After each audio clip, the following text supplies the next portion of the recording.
चौथे का दूसरा जो है कह रहा है एक नदी के पुल के किसी बिंदु से नदी के सम्मुख किनारों के अवनमन कोण क्रमशः 30 अंश और 45 अंश है। यदि पुल किनारों से 4.5 मीटर की ऊंचाई पर हो तो नदी की चौड़ाई ज्ञात कीजिए। बहुत बढ़िया क्वेश्चन है। अब एक पुल की बात हो रही है और नदी की चौड़ाई निकालनी है, तो देखते हैं। स्क्रीन पे क्वेश्चन भी दिया जाएगा, साथ में सॉल्यूशन आपका प्रोवाइड कराया जा रहा है। इस तरह का जो क्वेश्चन था सेम आपके एनसीईआरटी में दिया था। यहाँ जो हाइट आप देख रहे हैं 4.5 मीटर, वहाँ पे क्या दिया एग्जाम्पल में 3 मीटर। बाकी एंगल दोनों आपका सेम है 30 डिग्री 45, केवल हाइट बदल दिया है। सोचिए एनसीईआरटी आप प्रैक्टिस करके गए होंगे तो 100% क्वेश्चन लगभग वहीं से केवल 10 से 15% अलग आया था। तो जो बच्चे अगले साल के लिए इस वीडियो को देख रहे हैं वो भी समझ लेंगे लिखना कैसे होता है एग्ज़ाम में और कैसे फिगर वगैरह बनानी होती है। तो यहाँ पे कह रहा था एक पूल है, तो आपको पता है पूल जब होगा तो कुछ इस तरीके का होगा। आप वहाँ से इमेज और अच्छे तरीके से समझ सकते हैं बुक से। तो ये पूल है, ठीक है।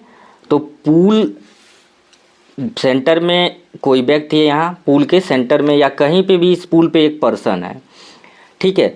तो क्वेश्चन ये कह रहा है कि एक नदी के पुल के किसी बिंदु से नदी के सम्मुख किनारों के अवनमन कोण।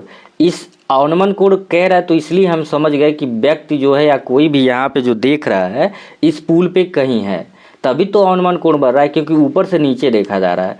तो मान लेते हैं ये पुल है, इस पुल से नदी के एक तरफ 30 डिग्री का एंगल बन रहा है एक किनारे पे, और नदी के दूसरे किनारे पे कितने डिग्री का बन रहा है 45।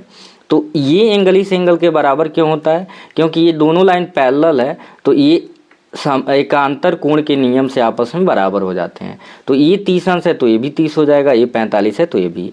एक बार और समझ लीजिए क्वेश्चन।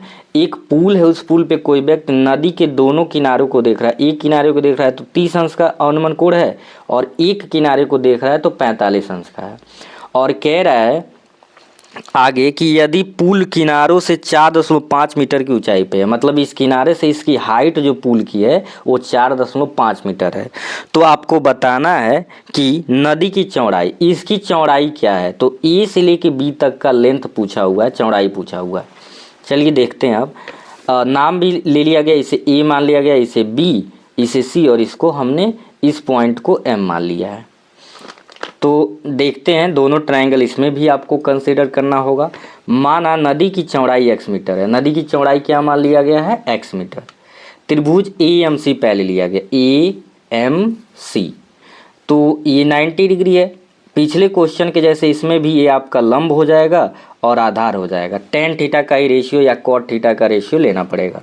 tan थीटा होता है परपेंडिकुलर बाई बेस, यानी कि लंब बटे आधार। थीटा यहाँ देखिए ए वाला ट्रायंगल AMC है तो 30 अंश है, लंब 4.5 और आधार आपका y मान लिया गया, ठीक है। क्योंकि जब ये पूरा डिस्टेंस x माना गया तो इसको कोई न कोई एक वेरिएबल मान लिया गया, और ये y हो गया e से m तक का। अगर BM या m से b तक का डिस्टेंस तो x में से y को घटा देंगे, x माइनस वाई ये डिस्टेंस हो जाएगा, ठीक है। तो ये कॉन्सेप्ट क्लियर होना चाहिए। अब 33 का मान 1/3 हो गया, लंब आपका 4.5 है और आधार आपका क्या है, आधार आपका है y, ठीक है। तो अब गुणा कर दीजिए, इसका गुणा इसमें, इसका गुणा इसमें, y का 1 में किए तो आपका क्या हो गया y, सॉरी फिर लाइट आ गया यहाँ पे।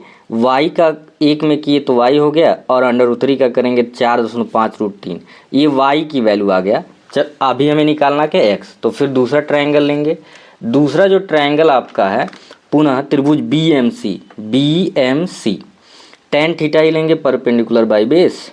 इस बार एंगल थीटा 45 अंश है, थीटा मतलब होता है एंगल कोण, ठीक है।